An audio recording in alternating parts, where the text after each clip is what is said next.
Welcome to DarkRed. Tonight's story comes straight from the darkest corners of Reddit. Put on your headphones, turn off the lights, and let's begin.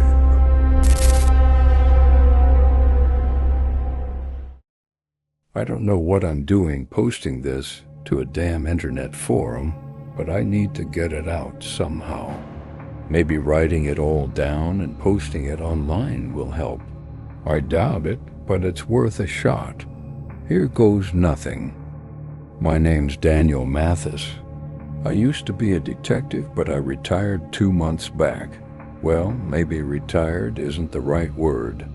Forced to quit is more like it. Either way, I'm not on the force anymore. That's enough about me, though. If I'm going to tell this story properly, then I need to start at the beginning.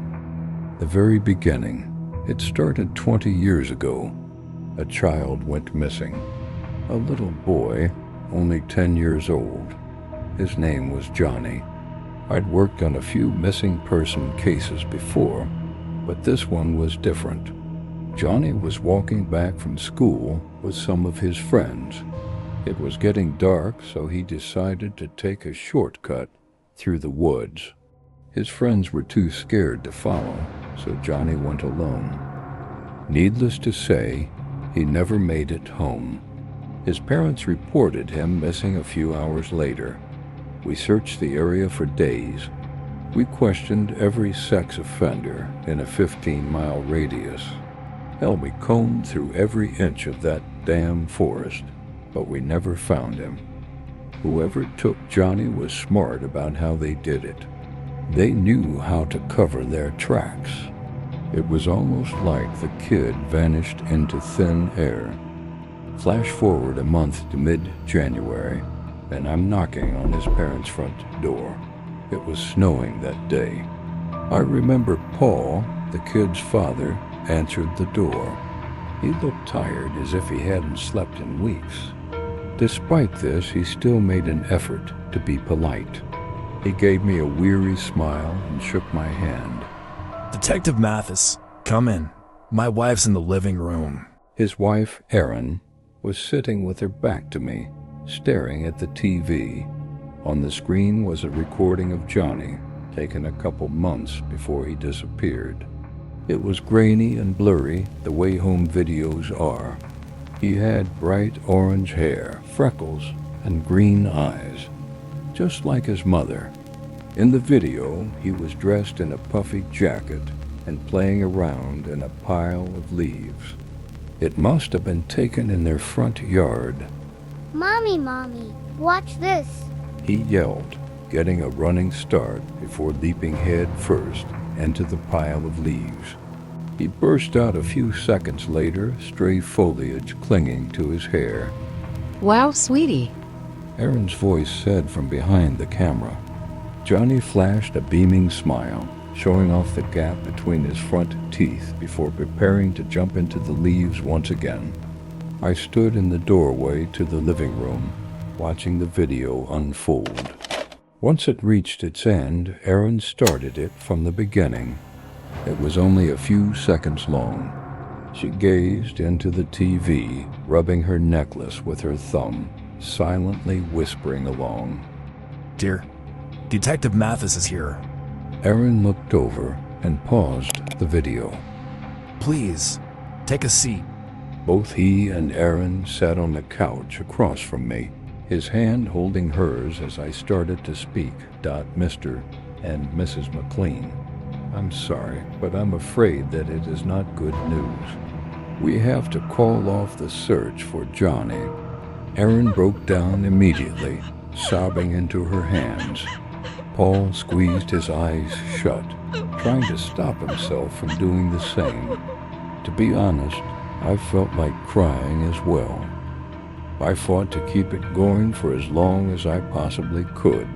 But, well, Johnny's been missing for a month now, and we've run out of leads. We're going to keep the case open, but until any new evidence comes to light, well, there's nothing we can do. The living room was filled with the sound of Erin's wails. Paul tried his best to comfort her, but he was barely keeping it together himself. You promised you would bring him home. Mrs. McLean, Why can't you bring him home? She rose to her feet and stormed upstairs, leaving Paul and I alone in the living room. I'm sorry. I really am, I muttered, unable to look him in the eye. Paul wiped the tears away from his face before rising to his feet. I think you should leave. I looked up at him, opening my mouth to say something, but no words came out. I simply nodded my head and rose to my feet. Paul was barely fighting back his tears as I left. As soon as I shut the door behind me, I could hear him break down and start to sob. Paul and Aaron both died 15 years later. Paul started drinking and never stopped. Aaron drove her car off a bridge in the middle of the night and drowned. I don't think they ever forgave me. Not really. To them, I was always the detective that failed to bring their child home. It was the 20th anniversary of the kid's disappearance, December 5th, when I came home to a letter. It had no return address or any distinguishing features. It was just a plain white envelope. There was no way it could have been delivered by a mailman. Someone dropped it off personally. I still have it somewhere, but I don't need to read it again to remember what it said. The words are branded into my brain like a hot iron. I sat at my dining room table, cut the envelope open, and started to read. Dear Detective Mathis, if things were different, I would have written this letter to Johnny's parents. I regret that I never got the opportunity to explain this to them. I know they never would have been able to understand, but I would have liked to explain it regardless. Enough about that, though. With them gone, I have decided that the only one worthy of my confession is you. I watched you search for me, you know. I watched your interviews on the news. I watched as every lead you had went cold. In fact, I've seen you in person. You wouldn't have noticed me. I would have just been another face in the grocery store or on the street. But I noticed you. I always noticed you, Detective Mathis. I am sure you have figured it out by now, but I'm the one who took Johnny. I am the one who snatched him away in the woods 20 years ago. I still remember how I lured him into my car. I remember how I knocked him unconscious. I remember how much I was shaking. I want you to know that I never touched him. Not like that, anyway. I want that to be known. On the back of this letter are coordinates. Follow them, and more will be revealed. And if you tell the police about this, you will be throwing away your only chance to do right by Johnny. No more mysteries, no more games. It's time you learn why I did what I did. I sat there reading and rereading that letter for what felt like hours. There were two possibilities. Either the person who took Johnny 20 years ago really had sent me a letter confessing his guilt, or someone was messing with me, and I did not know which was worse. I flipped the letter over and looked at the coordinates, careful not to touch the paper too much. If this really was written by the person who took Johnny, I wanted to preserve the prints. Staring at the coordinates, my first instinct was to call the station, but then another thought came into my mind. I knew that if I showed up with other cops and the guy who took Johnny was there, he'd just get arrested. If I went by myself, I knew I could give him what he really deserved. No witnesses, no one to stop me from putting a bullet in his head. Besides, I could have just said it was self-defense. This man put Johnny's parents through hell. I wasn't about to pass up the opportunity to put him in the ground. I took a picture of the coordinates and plugged them into Google Maps. It was about a 30-minute drive, located deep in woods outside of town. I threw on my coat, grabbed my gun, and raced out to my car. I'm surprised I didn't get pulled over with how fast I was going. As I sped down the interstate, the leather on my steering wheel creaked beneath my grip. My knuckles turned white, and I caught myself grinding my teeth together. I thought about what the letter said, how he bragged about seeing me in public. Eventually, I turned onto an old dirt road. I followed the directions until I came upon a trail into the woods. Parking the car, I grabbed the flashlight from my glove box and stepped out. It was twilight, and the forest was quiet, blanketed beneath a thick layer of snow. Not even the birds were making a sound. It was that kind of silence you only find in the dead of winter. As I trudged through the woods, I only became more furious. I imagined what it must have been like when Johnny was brought here. A million questions raced through my mind. Was he unconscious as he was dragged through the snow? Was he even alive? Did he leave a trail of blood? Or was he wrapped tightly in a garbage bag? The coordinates took me off the trail and deep into the woods. I didn't even consider if I was going to be able to find my way back. I only had one thing on my mind. Finally, I reached the coordinates, only to find nothing. It was just a small clearing. Snow-covered ground, bare trees, and the dark sky hanging above. I shined my flashlight around, desperately searching for something, anything. I double-checked my phone to make sure I was at the right spot. I was, stumbling over to a dead log laying up against a small hill. I sat down. I buried my face in my hands and wiped away a few tears as my breath disappeared into clouds of vapor. The snow came up to my ankles, and the cold seeped through my boots. I slammed my fist down onto the decaying wood. I did it again, then again. I shot to my feet and spun around, screaming into the empty forest as I furiously stomped down on the log. The dry wood splintered and cracked beneath my boot as I yelled every profanity I could think of. After what must have been my 10th kick, my foot broke through the hollow log and slammed into something behind it. Something metal. I stumbled back, my foot throbbing in pain.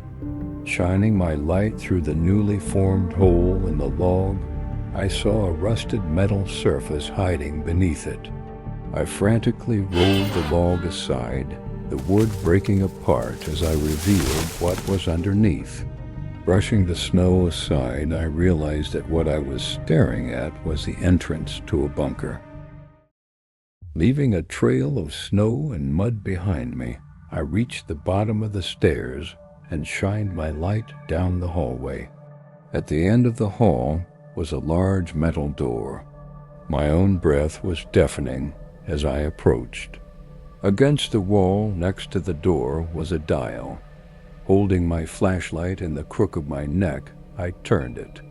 I flinched as some sort of intercom screeched on, blaring an old and grainy rendition of When Johnny Comes Marching Home. It began with deafening drums and an ear-piercing whistle before giving way to a cacophony of voices. Stuffing my gun into my holster, I clasped my hands over my ears as the sound of an entire choir echoed throughout the bunker. Pushing the metal door open, I stumbled into the room beyond and frantically looked for the source of the music. At the far end of the room was a computer with multiple monitors, one of which was hooked up to a loudspeaker. I grabbed the wire and ripped it out of the speaker, abruptly stopping the music. With the song no longer playing, I looked around to get a feel for my surroundings. I was in a concrete room with low ceilings and flickering fluorescent lights. It looked like an old hospital ward. The counters were populated by scalpels, operating tools of various sizes, and syringes. In the center of the room was an operating table adorned with leather straps. The whole room smelled like rubbing alcohol. The lights in the ceiling did a poor job at illuminating things, making the whole bunker feel claustrophobic and suffocating. The wall on the left was like something you would see in a mystery film. Hundreds of pieces of paper pinned to a notice board. Some of them had notes furiously scribbled down in handwriting I could barely decipher. Others, however, looked like printed-off images of star systems. A picture of the Milky Way hung next to an old newspaper clipping from 20 years ago that read, "Strange lights spotted in the night sky." The wall opposite of that was, in fact, not a wall, but rather a glass divider, separating this section of the room from whatever was beyond it. Behind the glass was a thick blue mist, so dense that I couldn't even begin to see what was on the other side. "Johnny, are you here?" I shouted, running up to the glass and trying to peer through. Stepping back, I looked around the room in search of something to break the glass. That's when I saw it. On one of the computer screens was a recording titled for Mathis. Approaching the screen, I moved the mouse over it and clicked play. Hello, Detective Mathis. My grip on my gun tightened when I finally heard his voice. For 20 years I had imagined what this monster sounded like. Finally hearing it felt surreal. The voice was slightly garbled by a modulator, but I could still tell that he was around my age. Mid-60s at most. If you're listening to this, then you read my letter. If you were hoping to arrest me, or maybe even kill me, I am sorry to disappoint you. I have taken exhaustive steps to cover my tracks. Even if you manage to find my identity, I will be long gone by then. I clenched my jaw, imagining how satisfying it would feel to choke him out. I am sure you have many questions, and I think that this recording will answer most of them. But before I can explain anything, I think it is best to introduce you to someone. With that, the chamber behind the glass divider began to hiss. The fog quickly dissipated, and the room beyond was revealed. I don't think I'll ever be able to forget what I saw when the mist fully cleared. I still see it. Every time I close my eyes, every time I fall asleep, I see that thing. On the other side of the glass, there was I don't even know what to call it. It looked vaguely humanoid, but its limbs were more akin to an arachnid.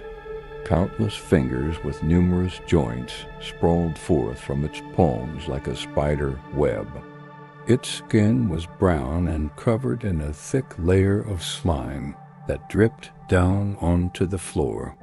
Its emaciated torso was hollow, its ribs curling outward to form a central cavity that bellowed slightly as the thing quietly breathed. Detective Mathis, meet the basilisk. Whether that is its true name or simply what it has chosen to be called is beyond me. As my eyes traveled over the creature's horribly misshapen and grotesque form, I saw something that made my heart sink into my stomach. Encased within its open rib cage was a body. It was small, frail, and wrapped in a cocoon of sinew. It dripped with a strange fluid, and parts of its discolored skin seemed to be merging with the creature itself. Taking a step towards the glass, I let out a quiet gasp when I saw the strands of orange hair hanging from its scalp. "Johnny?" I whispered. To my horror, one of his green eyes fluttered open, his irises bloodshot. He looked at me for a split second before his pupil rolled back into his head and he started to thrash about. He was alive. He was freaking alive. Through the glass, I could hear horrible, excruciating groans. I pray I never have to hear anything like that again. They reverberated off the walls of the bunker, the choked sobs of a child crying not because he is sad or because he needs attention, but because he is in pain. I pressed my hand against the glass and fought back tears as I watched Johnny, the boy I thought had been dead for 20 years, writhe in agony before my eyes. Suddenly, his screams were overpowered by a low groan. A strange clicking noise filled the room as the many elongated fingers of the basilisk began to twitch. After a few seconds, Johnny's muffled screams were silenced. His eye fluttered shut, and he went still. As he stopped moving, so did the basilisk. "Johnny? Johnny!" I screamed, pounding on the glass. Neither he nor the creature responded. Incredible, isn't it? The basilisk came to me 20 years ago. Its spacecraft descended from the stars before my very eyes. I was barely listening to the recording at this point. My eyes were fixated on Johnny as he lay motionless inside the creature's chest. Do you want to know the interesting part, Detective Mathis?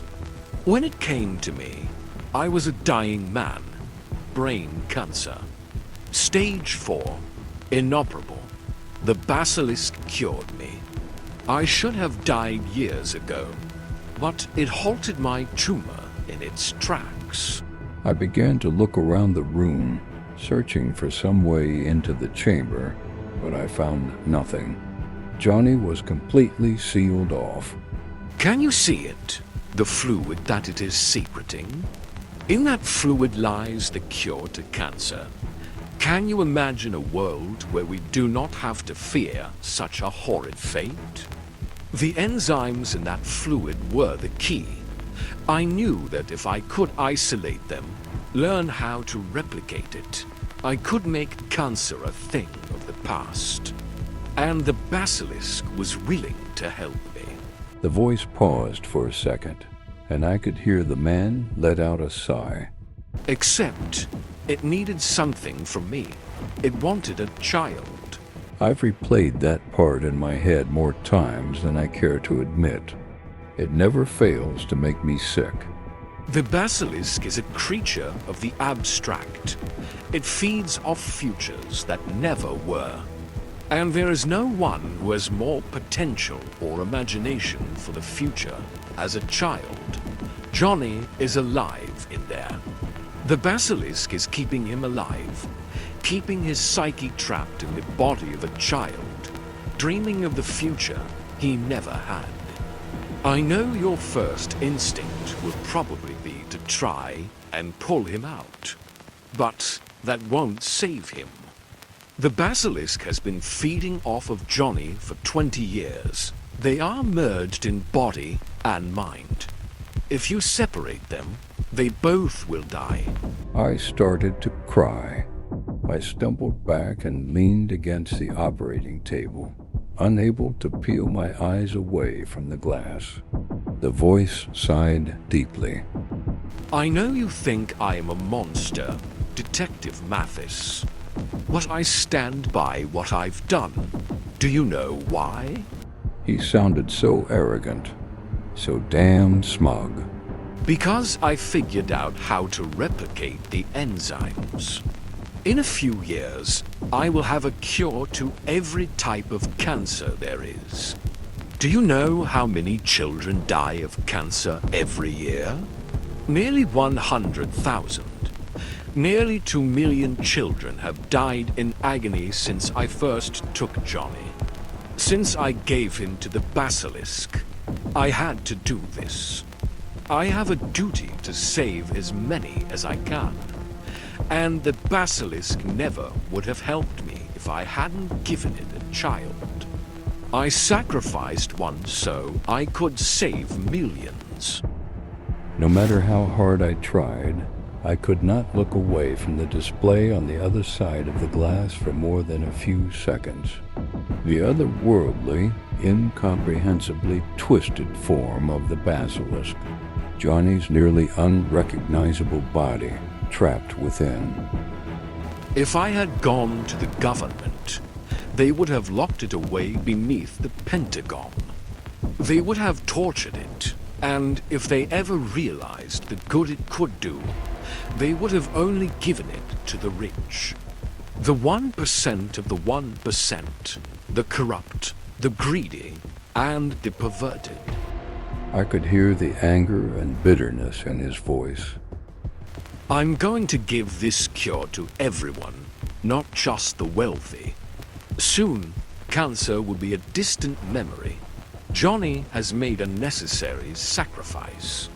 His suffering has led to an unprecedented leap in medicine. As the recording continued, I approached the glass, looking at the emaciated husk huddled within the chest cavity. His eye opened again, only for a second.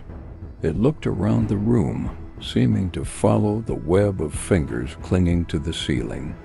In the seconds before he shut his eye again, I could see Johnny's pain, his fear. Now, the way I see it, you have a few options.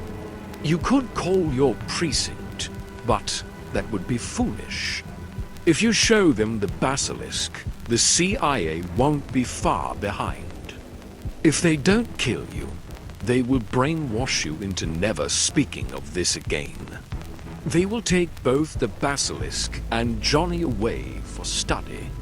He will remain in his living hell, and it will be your fault. I looked down at the gun in my hand, running my thumb over the black metal. Your second option is to kill them. Even though I knew they were coming, I felt my heart sink into my stomach as he said those words. I trust you brought your gun. The glass is not bulletproof, and neither is the basilisk. Just a few shots is all it should take. I am no fool. I know that if the basilisk is left unattended, it will eventually leave the bunker and begin searching for other children. Just like any junkie, the high will wear off, and it will search for the next one. I could not bring myself to end its life. I worked with it for many years. It is practically my colleague. For the first time since the recording began, I detected a hint of compassion in his voice. So, it is up to you, Detective Mathis. You can put Johnny out of his misery and walk away. You can be satisfied knowing that you ended his suffering the only way you could. Alternatively, you could notify the government. You could risk your own life and doom Johnny to who knows how many more years of agony. You are a pragmatic man, much like myself. I trust you will make the correct decision. And with that, the recording was over. I was left in the bunker with nothing but the hum of fluorescent lights and the horrible abomination on the other side of the glass. Looking up from my gun, I saw Johnny staring at me, not with one eye, but both. Tears trickled down his cheeks as he gazed at me, his eyes pleading for something. I don't know what was going through his mind. I'm not even sure if he was still capable of thought after 20 years of torment. After a few seconds, the basilisk's fingers twitched again, and Johnny was pulled back into his slumber. I looked down at my gun again. My hand was trembling. A few minutes later, I stepped out of the bunker and into the cold night. The chill nipped at my skin, and the barrel of my gun was still smoking. A light snow began to fall as I sat down on the hollow log. I began to sob. I wiped at my eyes, but the tears kept coming. I'm sorry, I'm sorry, I'm sorry. I'm so sorry, I cried. As I wept, I felt my gun's weight in my hand, 2 bullets lighter than when I had arrived.